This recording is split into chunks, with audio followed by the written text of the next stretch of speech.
वहीं कोरोना की तीसरी लहर को लेकर हरियाणा सरकार अलर्ट है। सीएम मनोहर लाल की अध्यक्षता में बैठक हुई। कोरोना को लेकर सीएम मनोहर लाल ने ये बैठक ली, जिसमें प्रदेश अध्यक्ष, पार्टी प्रभारी, मंत्री और सांसद मौजूद रहे। कोरोना की तीसरी लहर से निपटने के लिए सरकार तैयारी में लगी है। इसी के मद्देनजर मुख्यमंत्री मनोहर लाल की अध्यक्षता में ये बैठक हुई, जिसमें मंथन किया गया। इस बैठक में प्रदेश अध्यक्ष, पार्टी के पार्टी प्रभारी, मंत्री और सांसद मौजूद रहे।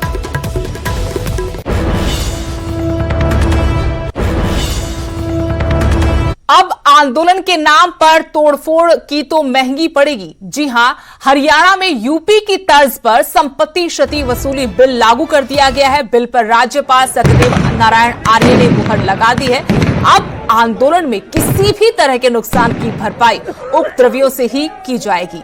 कहा जा रहा है कि किसान आंदोलन को देखते हुए सरकार ने इसे राज्य में तुरंत लागू किया है। मार्च में कांग्रेस सदस्यों के विरोध के बीच हरियाणा विधानसभा में सार्वजनिक संपत्ति को नुकसान पहुंचाने वाले हिंसक प्रदर्शनकारियों से क्षतिपूर्ति की वसूली का विधेयक पास किया गया था। विपक्ष ने आरोप लगाया था कि यह विधेयक किसान आंदोलन के चलते पास किया गया है, लेकिन अब इसे लागू कर दिया गया है। एक तरफ किसान आंदोलन एक बार फिर से जोर पकड़ रहा है।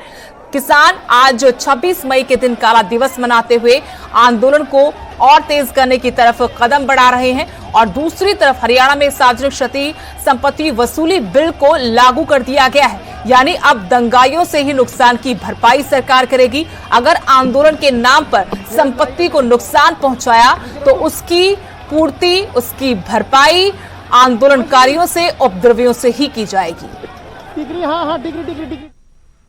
नहीं, ये बहुत जरूरी है। आंदोलन करना तो एक प्रजातांत्रिक व्यवस्था का हिस्सा है, लेकिन आंदोलन की आड़ में असामाजिक तत्व लोगों की तोड़फोड़ करें, गाड़ियां तोड़ें, बसें तोड़ें, स्टेशन तोड़ें, दफ्तरों को नुकसान पहुंचाएं, तो किसी भी प्रजातंत्र में इसकी इजाजत नहीं दी जा सकती। ये कानून उसके ऊपर रोक लगाएगा।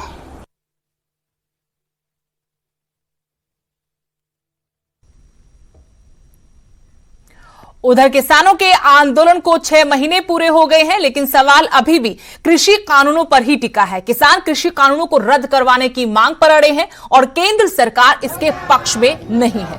सवाल किसानों और केंद्र सरकार के बीच गतिरोध आखिर कब खत्म होगा और किसानों का ये आंदोलन कब तक चलता रहेगा। फिलहाल आपको 7 तस्वीरें दिखा रहे हैं। एक तरफ जहां आंदोलन के 6 महीने पूरे हो गए, तो दूसरी तरफ आज किसान विरोध के तौर पर काला दिवस मना रहे हैं। गाजीपुर बॉर्डर में राकेश टिकैत ने प्रदर्शन का नेतृत्व किया, तो सिंघू और टीकरी बॉर्डर पर भी किसानों ने काले झंडे दिखाए। अमृतसर, लुधियाना, जालंधर और मानसा की तस्वीरें भी आप देख सकते हैं, जहां किसानों ने काले झंडे हाथ में लेकर प्रदर्शन किया, नारेबाजी की और केंद्र सरकार का पुतला फूंका। आपको आज के काले दिवस की अलग अलग तस्वीरें दिखा रहे हैं। गाजीपुर बॉर्डर पर राकेश टिकैत हाथ में काला झंडा लेकर इस विरोध का हिस्सा बनते हुए, सिंघू, टीकरी बॉर्डर और इसके अलावा पंजाब के अलग अलग हिस्सों अमृतसर, लुधियाना, जालंधर, मानसा की तस्वीरें, जहां बड़ी तादाद में किसान इकट्ठा हुए, काले झंडे लहराकर 3 कृषि कानूनों का विरोध किया और सरकार को चेताया।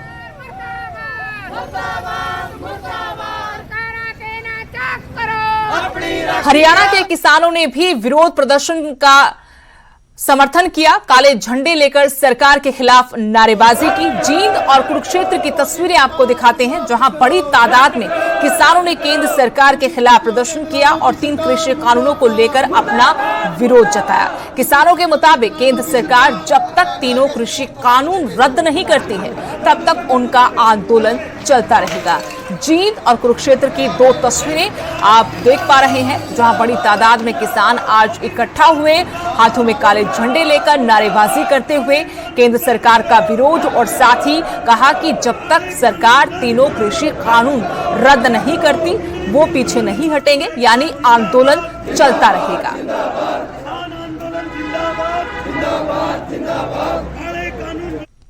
इधर विपक्ष ने कृषि कानूनों को लेकर मोदी सरकार पर हमला बोला। कांग्रेस और अकाली दल ने केंद्र सरकार पर निशाना साधा। ये जनता पार्टी सरकार की संवेदनहीनता एक बार नहीं, बार-बार सामने आती है। चाहे कोरोना की लड़ाई हो, चाहे किसानों की लड़ाई हो, चाहे किसानों के हित की बात हो, चाहे किसानों की आवाज को दबाने की कोशिश की जा रही है। ये जनता पार्टी सरकार की संवेदनहीनता एक बार नहीं, बार-बार सामने आती है। चाहे कोरोना की लड़ाई हो, चाहे किसानों के हित की बात हो, या फिर हमारे अन्नदाता, हमारे किसान मजदूर की मांगे हैं।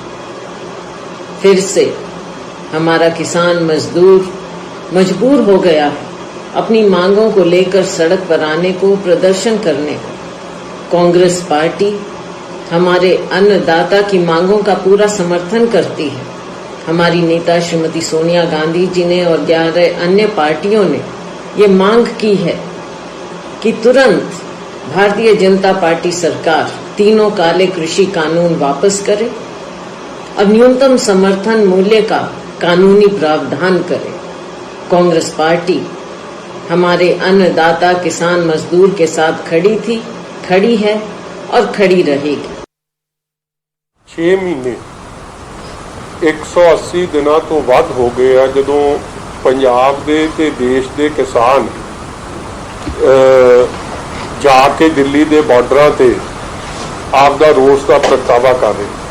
ਬੜੇ ਅਫਸੋਸ ਦੀ ਗੱਲ ਹੈ ਕਿ ਜਿਸ ਕਿਸਾਨ ਨੇ, ਦੇਸ਼ ਦੇ ਅੰਨਦਾਤਾ ਨੇ ਇਹ ਦੇਸ਼ ਨੂੰ ਅੰਨ ਦਿੱਤਾ ਹੈ, ਸਾਡੇ ਟੇਬਲ ਤੇ ਜਿਹੜੀ ਸਾਡੇ ਰੋਟੀ ਪਹੁੰਚਦੀ ਹੈ, ਜਦ ਉਹਨਾਂ ਦੀ ਗੱਲ ਆਈ ਹੈ, ਦੇਸ਼ ਦੀ, ਦਿੱਲੀ ਦੀ, ਮੋਦੀ ਦੀ, ਭਾਜਪਾ ਦੀ ਸਰਕਾਰ ਉਹਨਾਂ ਨਾਲ ਜਿਸ ਤਰੀਕੇ ਦਾ ਵਿਤਕਰਾ ਕਰ ਰਹੀ ਹੈ ਉਹ ਬੜਾ ਹੀ ਨਿੰਦਣਯੋਗ ਹੈ।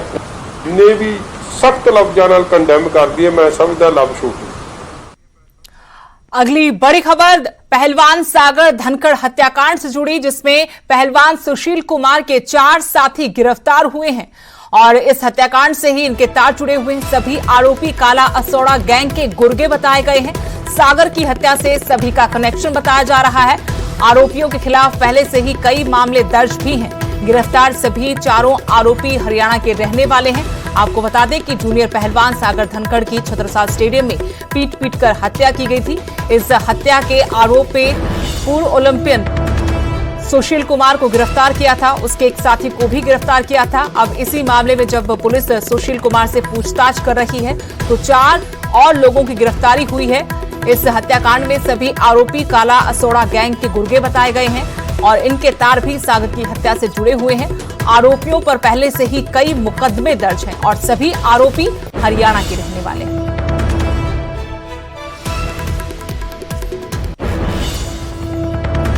अगली बड़ी खबर पलवल से, जहां दुष्कर्म के बाद बच्ची की हत्या का मामला सामने आया है। पुलिस ने 24 घंटे के अंदर आरोपी को गिरफ्तार किया है।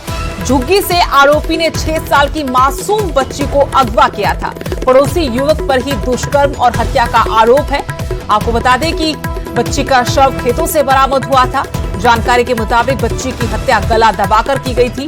बड़ी खबर पलवल से, जहां दुष्कर्म के बाद बच्ची की हत्या कर दी गई थी। पुलिस ने 24 घंटे के अंदर आरोपी को गिरफ्तार कर लिया है।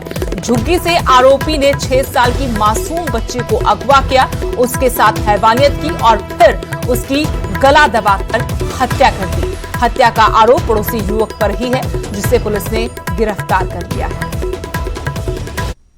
तो पहला फैसला मिलेगा और उसके साथ गलत काम करके उससे उसकी हत्या कर दी। उसकी निशानदेही पर हमें बच्ची का मृतक शरीर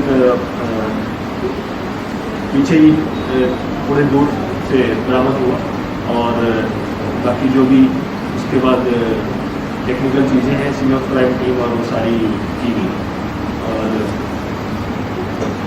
एक्यूज को अरेस्ट करके आज कोर्ट में पेश किया जाए। फरीदाबाद के बल्लभगढ़ में रफ्तार का कहर देखने को मिला, जहां एक तेज रफ्तार कार ने न सिर्फ पैदल सड़क पार कर रहे युवक को टक्कर मारी, बल्कि 1.5 किलोमीटर तक घसीटता हुआ ले गया। दिल दहला देने वाली ये वारदात सीसीटीवी में कैद हुई है और ये तस्वीरें आपको दिखाते हैं।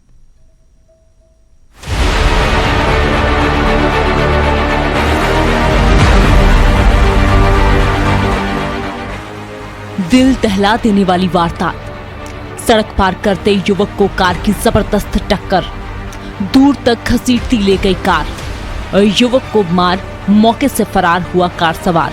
दिल दहला देने वाली ये वारदात फरीदाबाद के बल्लभगढ़ से सामने आई है, जहां तेज रफ्तार कार ने एक राह चलते युवक को जबरदस्त टक्कर मारी। मामला बल्लभगढ़ के मेन बाजार का है, जहां सड़क पार कर रहे युवक को अंदाजा तक नहीं था कि सड़क पार करने से पहले ही मौत उसका इंतजार कर रही है। जरा गौर से देखिए ये तस्वीरें। युवक सड़क पार कर रहा है, कि अचानक पीछे से एक तेज रफ्तार कार आती है और उसको जबरदस्त टक्कर मारती है। बात यहीं खत्म नहीं हुई, बल्कि इंसानियत तो उस समय शर्मसार हुई जब कार चालक ने उतरकर उस घायल युवक को देखने की बजाय कार भगा ली और उस युवक को भी 1.5 किलोमीटर तक घसीटते हुए अपने साथ ले गया। युवक की मौके पर मौत हो गई और कार चालक फरार हो गया। मृतक युवक के भाई ने बताया कि कार की रफ्तार इतनी तेज थी कि वे कार का नंबर तक नोट नहीं कर पाए। गाड़ी में से उतर के जैसे ही वो रोड क्रॉस कर रहे हैं, तुरंत पीछे से एक वैगनर टैक्सी गाड़ी आई, टैक्सी नंबर गाड़ी, और उसने तुरंत टक्कर मार कर घसीटते हुए ले गई कम से कम 1-1.5 किलोमीटर, और उसी समय ऑन द स्पॉट उनकी डेथ हो गई। उधर पुलिस ने कहा कि सीसीटीवी फुटेज के आधार पर आरोपी की तलाश की जा रही है। फिलहाल पीड़ित परिवार के बयानों के आधार पर मामला दर्ज कर कार्रवाई शुरू कर दी गई है। इस पर हमने मुकदमा दर्ज कर दिया है और इसकी जांच चल रही है। हम टैक्सी की भी तलाश कर रहे हैं।